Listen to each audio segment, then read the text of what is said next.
யாக்கோபே உன்னை சிருஷ்டித்தவரும் இஸ்ரவேலே உன்னை உருவாக்கினவருமாகிய கர்த்தர் சொல்கிறதாவது, பயப்படாதே, உன்னை மீட்டுக் கொண்டேன், உன்னை பேர் சொல்லி அழைத்தேன், நீ என்னுடையவன். இந்த செய்தியை கேட்டுக்கொண்டிருக்கும் போது நீங்கள் உங்களை ஆவிக்குரிய அனாதைகளாக நினைக்க கூடாது.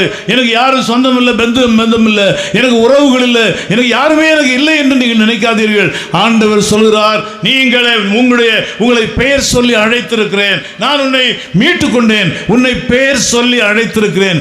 உங்களுடைய பெயர் உங்கள் ஆண்டவருக்கு தெரியும். உங்களுடைய பெயர் உங்களை அழைத்த ஆண்டவருக்கு தெரியும். அழைத்தவர் உண்மையுள்ளவர், அழைத்தவர் உண்மையுள்ளவர். உங்கள் ஒவ்வொருவரையும் உங்கள் குடும்பங்களிலிருந்து பிரித்தெடுத்திருக்கிறார், உங்கள் சமுதாயத்திலிருந்து பிரித்தெடுத்திருக்கிறார். நீங்கள் எல்லாரும் கிறிஸ்தவ குடும்பத்தில் பிறந்தவர்கள் அல்ல, நீங்கள் எல்லாரும் வித்தியாசமான சூழ்நிலைகளில் இருந்து தேவனால் மீட்டுக் கொள்ளப்பட்டவர்கள். ஆகவே ஆண்டவர் சொல்கிறார், நான் உன்னை மீட்டுக் கொண்டேன், நான் உன்னை மீட்டுக் கொண்டேன்.